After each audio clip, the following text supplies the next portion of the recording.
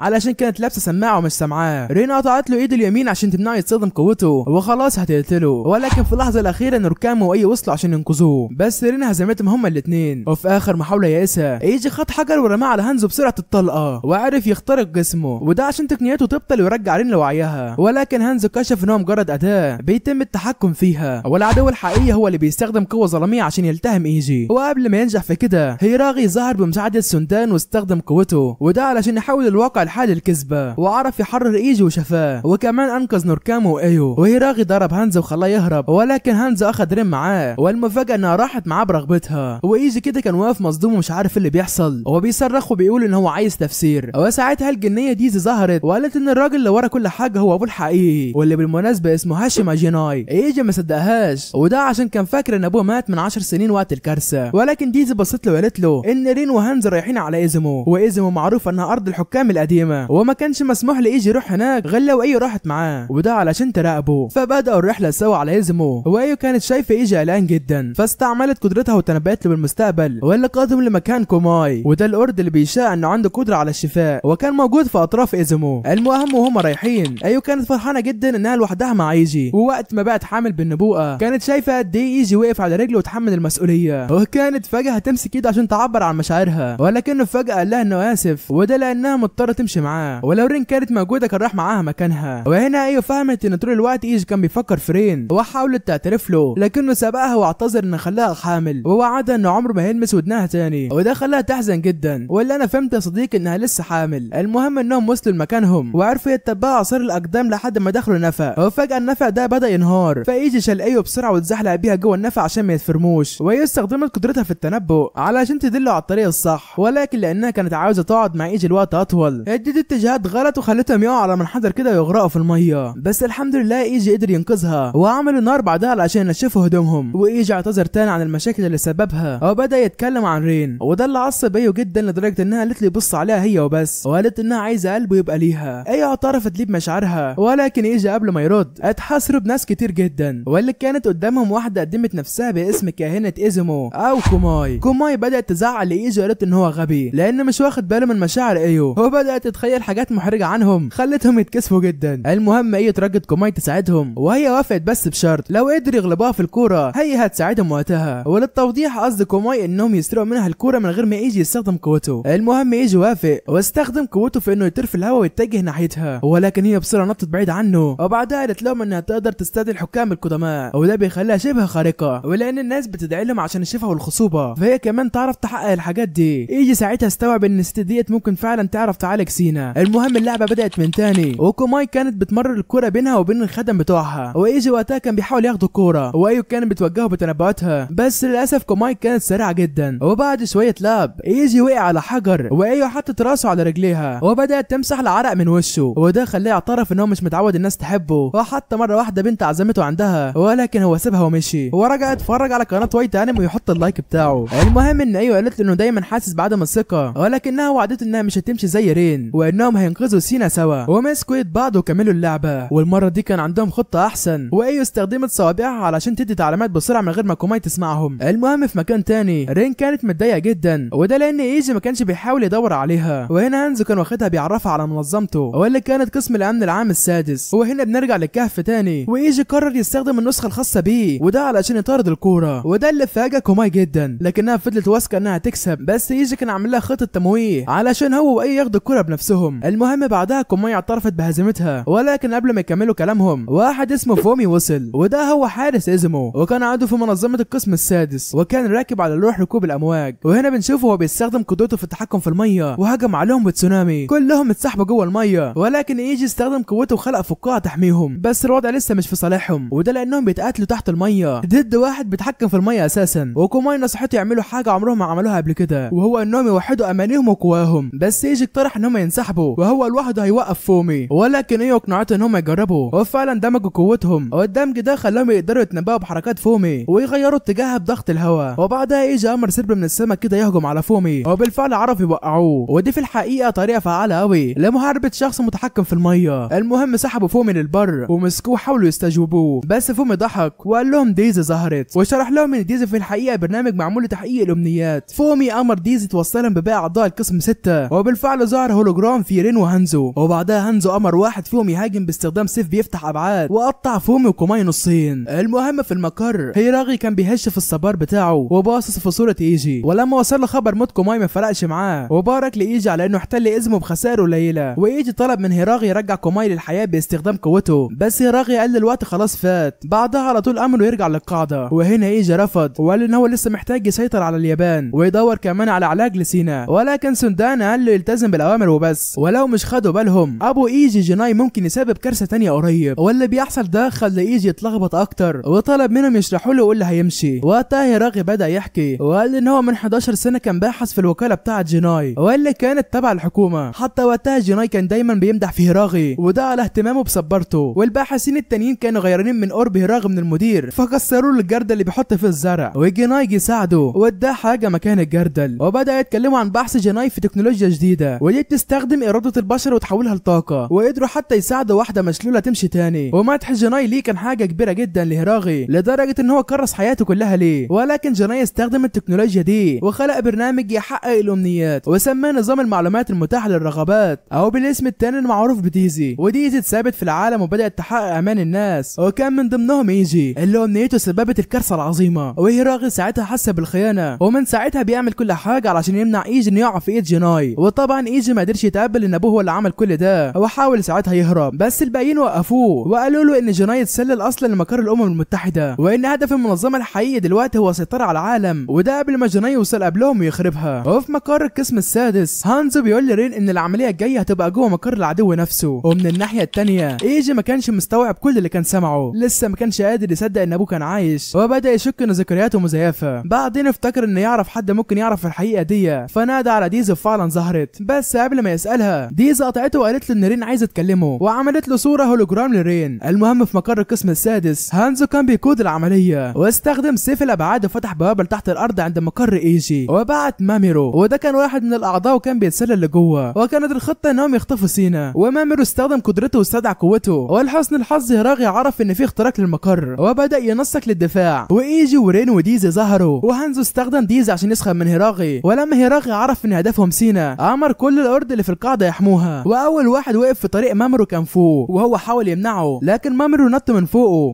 بعدها راسه انفجرت بضربه واحده من مدفع كونو، بس جسده كان مصنوع من غلان صغيره فطلع له راس من تاني. وهانزو عرف ان كونو بتستخدم الضوء للهجوم، فكل اللي محتاج يعمله انه يعميها. وماميرو خلى غول يسرق منها نضارتها، فهيراغي قرر يكون عينيها وبدا يصرخ ويعرفها الاتجاهات وهي بتضرب. وهنا لورين وصل واستخدم قدرته في الطيران وهاجم ماميرو، بس ماميرو رد عليه بضربه. وهنا هيراغي شك ان في جواسيس بينقلوا المعلومات لهانزو، وبص في رين وبدا يغير خطته ونصح ايجي يستخدم قدرته ويأمر الباقيين بنفسه. ايجي فعلا عمل كده، وهنا ماميرو هرب من طريق تاني، بس للاسف الحظ خذله لان صاروخ كان مستنيه. وهيراغي بدا يضحك بجنون لان خطته نجحت، وكان بعت رساله سريه وجه فيها الباقيين. وفي الوقت ده فيورون خطف سينا وهي نايمه من اوضتها، وطلع يا صديقي عميل المزدوج، وظهر هولوجرام تاني قدام هيراغي فيه جيناي اللي بدا يتفاخر ان هو اللي كسب، وسلم على ابن ايجي اللي كان مصدوم. وتاني يوم سينا فات ولقت نفسها على يخت، وكان حواليها فيوران وهانزو. وفيوران قال لها انها دلوقتي ورقه ضغط، وهانزو قال لرين تهتم بيها وتراقبها. وهنا رين بدات تحكي لها ازاي ايجي هو سبب الدمار الكبير وموت اهلها وموت ملايين من الناس، وحكت لها عن فرعون اللي خسر عيلته واتمنى يرجعهم. فهنا جيناي وعده يرجعهم لو خطف سينا، بس هانزو كان بيخونه من ورا ظهره وحاصره بجنود مسلحين. وبنروح بعدها لعند بطلنا وبنشوف ايو استخدمت قدرتها وتوقعت حركات العدو الجايه، وقدرت تعرف المكان وهو كان معبد ايزاناجي. وايجي كان ناوي يروحوا لكن الباقيين وقفوه وقالوا له ان سينا مجرد طعم علشان يوصلوا له، بس ايجي مش فارق معاه وفك السيطره عن الورد العشره وقال لهم ان علاقتهم خلصت. خلصت. وعلى اليخت بقى سينا قالت لرين ان انتقامها مش هيحصل، وده لان ايجي هيموت وهو سعيد علشان ينقذها، وقالت لها لو فعلا عايزه توجع ايجي اطعنيني انا زي ما عملت قبل كده. ونرجع تاني لبطلنا اللي سندان ساعد يروح المعبد وساله اللي هو عاوز ينقذ سينا، وهي اصلا فاضل لها 6 شهور، فرد عليه ايجي بضرب. المهم لما وصلوا المعبد لقوا شق كبير في الارض وجثه الكاهنه متقطعه، وبعدها في القاعده هيراغ استغرب لمعبد ايزاناجي جزء من خطه جيناي. وعلى اليخت فران بيحاول ينجو من جنود هانزو، وسينا فجاه اتدخلت. والمفاجاه صديقي ان البنت دي كانت قادره تمشي وكانت سايبه الكل يزقها في كرسي. وسينا عقدت صفقه مع فران وقالت لو مات هتهدد تقتل نفسها، ولكن في المقابل هو هيكون حارسها الشخصي وهيقابلوا جيناي وهيتفاوضوا معاه سوا. ورين وفيران وصلوا سينا وشرحوا لها ان ابوها هو جيناي وهو نائب المدير. وسينا ساعتها ما صدقتش لانها فاكره ان ابوها مات، لكن برضه هي بدات تشك لانها ما شافتش دوت بعينيها. وفي الوقت ده هيراغي وباقي الأرض ال10 بدا يوصلوا لحقيقه خطه جيناي، وده بناء على اماكن الكهنات الميتين والمزارات التانيه. ولاحظوا ان المدن ال5 بيشكلوا نجمه خماسيه بالعكس، وفي خط طاقه بيربط جبل فوجي بايزمو. وهيراغي افتكر ان جزء من ابحاثهم زمان كانت عن الطاقه الروحيه وخطوط الطاقه، وده خلاه يشك ان جيناي بيبني حاجه عملاقه كده بتحول الاراده لطاقه. ويبدو ان جيناي بيحاول يفتح بوابه في مكان ما، وان ايجي وسينا هما المفاتيح. وفي مدينه اوسكا هانزو بياخد سينا ومجموعتها الفندق، وهناك هيقابلوا جيناي وهيعلنوا ان ايجي هو سبب الكارثه. وبعد ما هانزو خرج سينا حاولت تتصل بالعالم الخارجي بالتليفون، بس سينا اكتشفت ان كل الاتصالات مقطوعه حتى لما راحت تستعير تليفون من الريسبشن، والتليفون اللي اداهولها ما فيهوش شريحه، وكانت مجهزه خطه ازاي تنقذ اخوها، وكل اللي كانت محتاجاه طريقه تنفذ بيها الخطه وبس. المهم وقت العشاء سينا سالت رين لو ممكن تتمرن معاها على المناظرات، وده علشان تحضر الاجتماع اللي جاي، وقررت تسجل الحوار عشان تسمعه بعدين. وبدا يتكلموا عن الشخص الحقيقي اللي ورا الدمار الكبير اللي هو مش ايجي بل جيناي. وبعد كذا ساعه راحوا لمكان الاجتماع، وسينا كانت عارفه انها لو قابلتهم لوحدها هانزو غالبا هيقلب الكلام عليهم ويطلع ايجي هو الوحش، علشان كده كانت عامله مفاجاه، وكانت باعته دعوه للصحافه من كل انحاء البلد، وده عشان يحضروا الاجتماع. وده اللي خلى هانزو يتصدم وبيسالها ازاي عملت كده، وهو اصلا كان قاطع كل وسائل الاتصال الخارجيه في الفندق. ورين وضحت ان سينا بعتت التسجيل الفيزيائي بتاع كلامهم للصحافه، وده عن طريق ديليفري. ومع وجود كل الناس دي جيناي ظهر وسطهم وهو بيبتسم وسلم على بنته. ولما شافته سينا حست ان ده مش ابوها اللي شافته من ذكرياتها، بس جيناي دمها وقال لها همس كده في ودانها خلاها ترتبك. وبنعرف ان هو كان قايل لها ان هو اسف، وده لانه ما كانش موجود طول ال10 سنين اللي فاتوا. وسينا صرحت قدام الصحافه ان دوت مش ابوها، وكشفت الحقيقه عن الوكاله البحثيه اللي شغاله لحساب جيناي، وقالت انها تفضح كل حاجه علشان تحول غضب العالم من ايجي لجيناي. وفي العربيه هيراغي والباقيين كانوا بيتفرجوا على البث المباشر للاجتماع بين سينا وجيناي، وهيراغي كان عارف ان ايجي اول ما يشوف كده هيندفع على طول ويهجم على الاجتماع، وامر نوركامي ان هو يحرس الكاهنه الاخيره، وبعت تيرار عشان تحمي كاهنه جبل ايبوكي. وهو وايو اتحركوا على اوسكا، وكل الناس اللي في اليابان كانت بتتفرج على الاجتماع، والغضب تجاه جيناي بدا يزيد. بس جيناي فجاه اعترف انهم فعلا صنع الارض، لكنه اشار ان ايجي هو اللي قتل ملايين من الناس. وسينا دخلت في دوامه ولكنها وافقته، وقالت كمان ان ايجي اعلن عن دوله مستقله وهو دلوقتي في حرب مع العالم. وسينا كانت بتقول حاجات مش فاهمه هي ليه بتقولها، لكن الحقيقه ان جيناي كان سيطر على عقلها اول ما همس في ودنها، وكل الاجتماع كان متخطط ليه من الاول، والشعب كله اتجنن وبدا يطالبوا باعدام ايجي. وهيراغي فاهم ان جيناي عاوز يستغل غضب الناس، وده عشان يغذي خطوط الطاقه الروحيه. وفي الوقت ده ايجي وصل اخيرا وطلع ان هو كان بيتحكم في ماميرو، واما جيناي كان بيكمل السيطره على سينا، وده عن طريق انه نايمها مغناطيسي. وايجي قابل السياف بتاع الابعاد اللي كان اسمه جويا، وكان واقف بيحرس، بس قبل ما يهاجموا سوندان فتح بوابه وخلاهم يعدوا من غير ما يتقابلوا معاه. وجيناي كان خلاص بيهرب مع سينا، ولكن فران ورين وقفوا قدامه، وهانزو حاول يدافع عنه باستخدام سيطرته، بس رين هددته بالقتل فورا، ولكن جيناي استدعى الافاتار بتاعه. وفي المصعد ايجي طلع، ولما فتح الباب شاف سينا وجيناي شايلها، اتحرك ناحيتها، وفي لحظه ايده ورجله اتقطعوا، والمبنى كله اتقسم نصين بسيف الابعاد بتاع جويا اللي كان واقف بره. وسينا صرخت لما شافت اصابات ايجي، وجيناي بكل برود سلم عليه وقال له تعال انضم لينا. وبدا يحكي ان هو من 10 سنين استخدم سينا عشان يفتح البوابه، لكن وقتها هو فشل، ودلوقتي ناوي يستخدم طاقته الحياتيه كلها عشان يفتحها تاني. يعني بالعربي كده اسوأ اب في التاريخ. بس ايجي لسه جزء مهم في خطته. سينا بقى طلبت من اخوها ينسحب ويعيش حياته لانها خلاص فقدت الامل، والكلام ده كسر قلب ايجي وبدا يشك في نفسه، ولكن افتكر ان هو مش محتاج سبب عشان ينقذ اخته، فوقف على رجليه رغم اصابته. جويا وقتها لاحظ عزيمته وطلب من جيناي الاذن انه يحاربه، ولانه شاف ايجي بيحرك اطرافه المقطوعه بكل ارادته فعلشان كده احترمه. جيناي وافق ساعتها وجويا هجم عليه، وفي نفس اللحظه دي ايجي فعل قدرته وامر مامرو يستدعي الغيلان، وجويا افتكر ان هو يستخدمهم كدروع بشريه، بس ايجي فجاه وقاد الهجوم بنفسه، والصدمه دي ضيعت ضيعت من جويا كام ثانيه، وده خلى ايجي يهرب منه وعلى طول رزعه في وشه. جويا وقف من تاني، ولكن قبل ما القتال يكمل جيناي اعلن ان المعركه انتهت بالتعادل، واعترف برغبه ايجي وقال له لو عاوز يسعد سينا يبقى يمشي وراه. وبعدها المبنى كله انهار، ولما ايجي فاق لقى نفسه متجبس وسليم، لكن كان هو في الكلبشات. وساعتها ايو ظهرت وقالت له ان هيراغي هو اللي عالجه، وانهم دلوقتي مستخبيين في مكان امن، وان بقى اعضاء الاورد العشر شغالين على هجوم جديد على مقر جيناي. وايجي حاول يقوم يشارك، لكن هيراغي كان موصي ان ايو تمنعه، فايو زقته ولا مؤاخذه بسته، والمبنى اللي كان ايجي فيه اتقسم نصين. الحادثه اللي حصلت ديت اتسببت في مئات الوفيات، والكاميرات الامنيه مسكت ايجي وهو كان بيجري ناحيه المبنى قبل الحادثه. ورئيس الوزراء اعلن بعدها ان ايجي هو الارهابي اللي تسبب في انهيار المبنى. وفي مكان تاني هيراغي بيقود الاورد العشرة في هجومهم على مقر جيناي. نوركامي بلغ ان هو امن واحده من الكاهنات، وده معناه انهم فعلا يقدروا يوقفوا تكوين النجمه الخماسيه المقلوبه. وتيرارا كمان بلغت ان الكاهنه هناك بخير. وفي المدن التانيه الاعلام مستمر في تشويه سمعه ايجي، وده بيزود كره الناس ليه، ومشاعرهم دي بتتسحب ناحيه البوابه. وفي الوقت ده عند بطلنا ايو لاحظت ان ايجي بيعيط، وبدات تستوعب قد ايه غلط ان هي توقفه انه ينقذ اخته. وايجي شرح لها انه زمان كان شايف سينا بس كاخته غير الشقيقه، ولكن مع الوقت بقى عيله، وهما الاتنين ما بقاش ليهم حد غير بعض. وهي فكت القيود من على ايجي وسالته ليه مش بيعتبر جيناي من عيلته، فقال لها ان هو مش حقيقي، ولكن هي ورت له صوره عيلته، والصوره ديت لقيوها في معمل جيناي، وبتثبت فعلا ان جيناي فعلا ابوهم. وايو كانت عارفه ده لانها كانت واحده من تجاربه القديمه. ايجي وقتها اتصدم وبدات دماغه توجعه، وكان بيحاول يفتكر الحقيقه، وهل فعلا هو اللي تسبب في الكارثه اللي قتلت ابوه، ولا دي كمان كذبه. وفجاه ايو شافت افاتار ماسك في دماغ ايجي، وديزي ظهرت وقالت له نفس الكلام اللي كانت بتقوله من الاول، وهو انه فاكر حاجات غلط. وفي ساحه المعركه الاورد العشرة بيستدعي دبابات وطائرات وجنود، وده للهجوم على قاعده جيناي. وهانزو كان متوتر، لكن جيناي كان ثابت زي التلج. كونو بتحاول تتسلل جوه القاعده باستخدام ضوءها، ولكن قابلت عضو من القسم 6، وده عنده قدره بيغير حواسها ال5. وفي الزنزانه بقى رين كانت مربوطه في الحيطه وسينا قدامها، وبنشوف رين وهي بتحاول تفك السلاسل، بس بنشوف سينا بتسالها وبتقول لها هل بجد انت تعرفي تقتلي ايجي؟ وبيطلع ان الرموز اللي في عينيهم دول بيبينوا ان هم تحت تاثير تنويم جيناي. لكن جيناي جه وساق سينا بعربيتها وخرج بيها، ولكن قبل ما تمشي سينا قالت لرين انها مش هتقتل ايجي ولا حتى هتاخديه، وده هو بتاعي انا بس. وجيناي خد سينا البوابه ذهبيه ضخمه، والبوابه دي كانت مألوفه لسينا، بس هي ما كانتش قادره تفتكر. وجيناي بدا يفتي كده زي شرير من افلام ديزني، وقال ان ابحاثه كانت دايما بتفشل، بس في يوم ايجي فكروا انهم يعملوا الابحاث دي، وده علشان يعالجوا مرض سينا. ومن وقتها جيناي ركز كل جهده على البحث ده وساب كل حاجه تانية، لحد ما في يوم كده صوت في دماغه ساعد يخلق نظريه البوابه، وقال ان في عالم تاني غير ده، العقل فيه هو اللي بيتحكم في الجسد. وبينما هو بيكمل ابحاثه على تحويل الاراده لطاقه، قرب اكتر من الست اللي عايشه في العالم العقلي، وطلع ان امنيه سينا كانت هي المفتاح اللي فتح البوابه وخلى الارض يبقى موجودين. وفي الزنزانه بقى رين قطعت ايديها وخرجت من السلسله، ولحسن الحظ قدرتها بتخليها تتعافى بسرعه. وعند البوابه سينا بدات تستوعب انها سبب الدمار الكبير، وجيناي قال ان سينا اول واحده خدت قوه، وهو ده اللي كسر البوابه، وعلشان كده هي الوحيده اللي تعرف توصل للست اللي جوه العالم العقلي. وفي العالم الخارجي تيرارا كانت سايقه ريس مع الكاهنه، وفجاه نور قوي قطع الطريق، وعند سينا ظهر افاتار صغير على راسها بيمنع ذاكرتها. وجيناي بص للافاتار باشمئزاز واستخدم قوته عشان يجبر سينا تفتكر. وبعد ثواني سينا بدات تفتكر كل حاجه، وجيناي ابتسم بانتصار، ولكن للاسف رين ظهرت بالسيف، ولكن قبل ما تهاجم جيناي خبطها وطيرها. وفي نفس الوقت نوركامي كان بيزحف بعيد عن الانفجار اللي عمله الضوء الغريب واللي كان صنعه جويا. والمشكله بقى ان الهجمه دي قتلت كل الكائنات حتى اللي كانت مع تيرارا. ودلوقتي النجمه المقلوبه اكتملت، والباقيين من الاورد العشرة ما قدروش يخترقوا القاعده، وده علشان قدره اعضاء القسم السادس في التحكم بالحواس، وهما بيحاولوا ينقذوا كونو اللي كانت خلاص هتموت. بس ايجي ظهر واقع من السماء واستخدم قدرته على التحكم في الجاذبيه ونط من فوقهم كلهم. وايجي باستخدام قدرته كسر سقف المبنى ووقع فوق عدو من القسم السادس مباشره، وعرف ينقذ كونو من الموت. ولما راح علشان يقابل سينا لقاها جوه تابوت قدام البوابه، وجيناي سلم عليه وقال له ان سينا وافقت تتعاون معاه. يا لقساوه قلبه. وقال له كمان ان كل اللي كان عايزه هو انه يفتح البوابه، ووقتها امنيات الناس كلها تتحقق. ودلوقتي بس ديزي بتشتغل كانها حلقه وصل بين العالمين. ايجي وقتها حاول يوضح ان فتح البوابه ملهاش معنى علشان ممكن امنيتين عكس بعض يتصادموا، بس ديزي ردت عليه وقالت له ان ده معناه ببساطه ان هيبقى في عالمين مختلفين، وخلته يشوف لمحه من عالم امنيته فيه اتحققت، وكان عايش حياه سعيده مع سينا. ديزي شرحت ان كل عقل بيتمناه ممكن يخلق عالم خاص، والعوالم اللانهائيه دي بتسمى بالعالم العقلي. ويا صديقي عشان متاكد ان انت مش فاهم حاجه اسمح لي اوضح لك، هو ان جيناي عاوز امان الناس كلها تتحقق، ولو في امنيتين عكس بعض زيي، مثلا ان شايف شايف الواد ايجي دوت عيل بيض ولازم يموت، وانت شايفه عيل جامد وعاوزه يعيش، فانا ساعتها هروح لعالم تاني نسخه من عالمنا بالظبط بس ايجي مش موجود، وانت زي ما انت كده وهكذا. المهم انزل اشترك يا اسطى وتعال نكمل. المهم ان جيناي حاول يقنع ايجي ان دي هي الحياه اللي الكل بيتمناها، لكن ايجي لسه بيجادل وقال ان الامنيات بتحقق السعاده لانها صعبه، لكن لو كل حاجه ممكن تتحقق على طول السعاده الحقيقيه مش هتكون موجوده. حتى لو اتمنى ان سينا تتعافى فهي مش سينا الحقيقيه. جيناي ترجاه يعيد التفكير، وده لان قوه السيطره اللي عنده هي المفتاح لفتح البوابه، بس ايجي رفض وقال ان هو الشرير في العالم ده وكل اللي يهمه هو سينا، وصحها وحاول ياخدها ويمشي، لكن سينا طعنته وقالت ان هو مش السبب في الكارثه العظيمه دي بل هي اللي عملت كده. وسينا بدات تشوف ذكريات من ماضيها، بس كل الذكريات دي بدات تبعت وتقلب رمادي، وفكرت ان هم كانوا مزيفين، والحاجه الوحيده اللي كانت حقيقيه في ذاكرتها ان اخوها هداها عقد خرس في عيد ميلادها، والدموع نزلت من عينيها وهي بتفتكر كل اللي عاشوه سوا. وفي اللحظه دي بصت له وقالت ان هي بتحبه، وبعدين طعنته تاني في صدره. وفي نفس الوقت ايزي قالت لايجي ان كل ذكرياته غلط، وان الافاتار الصغير اللي على دماغه هو اللي بيكتم ذكرياته باستمرار، وعرفوه ان سينا هي سبب الكارثه، لكن ايجي كان مؤمن من قلبه ان هو السبب. ساعتها جيناي استخدم قدرته عشان يفتح ذكرياته بالقوه ويخليه يفتكر امنيه سينا، ورجع عقله ل10 سنين فاتوا لما كانوا لسه اطفال، وسينا اتمنت وقتها عالم تفضل فيه العيله كلها سوا للابد. امنيتها البريئه فتحت البوابه بس خلقت قوه جباره، وسينا الصغيره ما كانتش قادره تتحكم فيها، فالعالم اتدمر وسينا بدات تلوم نفسها. وايجي حضن اخته وهي بتعيط، وديزي سالته امنيتك ايه؟ ايجي اتمنى انه يشيل هو كل خطايا سينا وختم ذاكرتهم هما الاثنين، وفي وسط العمليه دي سرق منها قوتها والقدره على السيطره رجعت لسينا. وفي اللحظه دي الافاتار اللي كان على دماغ ايجي اتكسر لما افتكر الحقيقه، وسينا اعترفت كمان انها فعلا هي اللي دمرت العالم، وده لانها ما كانتش عايزه اهلهم يتطلقوا، وعلشان كده حست انها لازم تتحمل المسؤوليه وتساعد جيناي يحقق امنيات الكل. وشكرت ايجي على الذكريات الحلوه وقالت ان ده هيكون تكفيرها عن ذنبها. ايجي حاول يمنعها انها تمشي لكنه ما مسكش غير العقد اللي كان جابه لها زمان، وحاول يستخدم قدرته عشان يمنعها من التضحيه بنفسها، بس سينا قطعت له ايده وايجي وقع من فوق الميه وهو بيتألم. وبعد شويه فاق لقى ريم بتعالجه، وكانت سمعت كل حاجه وبتحاول تقنعه ان هو لسه يقدر ينقذ سينا، لكن ايجي كان مستسلم، وريم بدات تعيط قدامه واعتذرت له انها حاولت تقتله علشان تنتقم لموت اهلها، وده لما عرفت ان هو اصلا مش السبب، وعلشان تثبت له انها بتكفر عن ذنبها مسكت حجر وضربت بيها عينيها بالظبط في المكان اللي كان فيه ختم السيطره بتاع جيناي، وبعد كده ضربت ايجي، وده عشان تصحيه من اليأس، وفضلت تقول له يركز، بس ايجي قال لها ان سينا هي اللي دفعته بعيد، لكن رين قالت ان سينا دلوقتي بقت زي من 10 سنين بتحاول تشيل ذنب كل حاجه لوحدها، وقالت له هو بيحبها بجد لازم يقاتل عشانها. ايجي رجعت لروحه وسأل رين ينفع اسيطر عليك تاني، وهم بيوسوسوا بعض امانيهم اتوحدت وهدفهم بقى واحد انهم يخلوا سينا سعيده. وفي نفس الوقت البوابه كانت بدات تفتح والنور منها خلى الشاشه تبقى ابيض واسود. هيراغي وباقي الأرض وصلوا للمكان وواجهوا جيناي، وواحد من الأرض ال10 بصراحه مش فاكر اسمه خرج قدامه وقال ان هو هيوقف كل حاجه، وده باستخدام قدرته في التدمير الذاتي، وكان هيفجر البوابه ولكن فجاه اتجمد مكانه، وكونو حاولت تضرب بمدفعها الضوئي لكنها اتجمدت هي كمان، وده لان فران كان واقف جنب جيناي واستخدم قدرته في ايقاف الزمن. وهيراغي ضرب نار من مسدسه لكن طلعت وقفت برضه، وفيران كان استخدم التجميد 3 مرات خلاص، وكده قدرته بطلت. فهنا على طول جويا ظهر، ولكن قبل ما يهجم ايجي ورين دخلوا بعد ما وحدوا قدراتهم وعلى طول هاجموا جويا، ومع انه قسمهم لكنهم اتجددوا من تاني، وبس هم فضلوا يضربوه لحد ما خبطوه في الارض. وايجي واجه جيناي ورين اتجهت على فران، وفيران كان لسه مخلص لجيناي علشان نفسه يرجع عيلته، ولكن ايجي قال لجيناي ان سينا مش بتضحي بنفسها علشان هي مقتنعه، هي بس بتلوم نفسها على الناس اللي ماتوا وبتعيط كمان علشانهم، فالمفروض كده لازم ينقذوها هي مش نسخه تانية منها. وقال ان كل اللي بيعمله بالظبط هو انه بيحاول يصلح غلطات زمان بدل ما يعترف بفشله. وبقوه ايجي اخترق حاجز جيناي وسكع على طول في وشه، وفي نفس اللحظه دي هيراغي وسندان ضربوا رصاص على فران، لكن ساعتها كان لازم يختار مين اللي ينقذه من التجميد، فقرر وقتها يضحي بنفسه وعلى طول جمد الباقيين. فلما مات الطلقه خرجت واتجهت لسينا، لكن جيناي وقف في طريقها وخد الرصاصه بجسمه ووقع. وايجي جه عند سينا لكنها قالت ان هو متاخر وخلاص هي جايه، وفعلا بتخرج اصابع ضخمه وطويله من البوابه، والست اللي ورا البوابه دي واللي كانت مصدر كل الارض اللي ظهروا، والكل ساعتها حاول يوقف الاصابع دي باستخدام قدراتهم بس مفيش حاجه نفعت، وهي اقوى من الكل. اول ما الاصبع لمس الارض الالوان رجعت تنتشر وكل الامنيات هتبدا تتحقق. نور كامل نزل من السماء وحاول يستخدم قدرته اللي هي السحق على الاصبع، لكن الاصبع سحق قدرته هو، والتراره هنا وصلت واستخدمت وحش الصخر عشان تدفع الاصبع بعيد، ولدهشه الجميع ده اللي فعلا اشتغل. وهي راغي قال يمكن عشان وحش الصخر مصنوع من غضب الناس، لكن الاسبع كان لسه قوي. ايجي فجأة هجم ونادى على طول على ديزي وطلب منها تفك اقصى قوته، مش واحد من 10,000 زي قبل كده، لا انا عايز القوة الكاملة. ديزي وقتها حذرته وقالت له ممكن يسبب دمار كبير تاني، لكنه قال لها ان هو يقدر يسيطر. رفع ايديه وامر العالم وخلاها عالم تعيش فيه سينا بسعادة. الالوان انتشرت في كل مكان والافاتار بتاع دمر اليد ودفعها تاني جوه البوابة، وشوية شوية العلامة اللي على ايده بدأت تختفي، وبعد كام شهر كل حاجة بدأت ترجع للوضع الطبيعي، والوكالة بتاعت جناي خدت اللوم على اللي حصل، وايجي بقى مجرد واحد من الضحايا. والبوابة لما اتقفلت قطعت الاتصال مع العالم العقلي، وكل الأرض فقدوا قوتهم. وايجي ورين وايو كانوا قاعدين في كافيه مستنيين سينا توصل، وسألوا ايجي جاب لها ايه في عيد ميلاده ال14. ايجي ساعتها ضحك بارتباك وقال لها ان هو نسي يجيب لها هدايا، ولكن لما سينا وصلت وهنا ايجي لها العقد بتاعها وده اللي كان جابه لها زمان. ولحد هنا بتنتهي الحكايه بتاعتنا، ولو عجبك ما تنساش تقول لي في التعليقات، وطبعا ما تنساش اللايك والاشتراك. ويلا يا عم اسيبكم، سلام سلام سلام.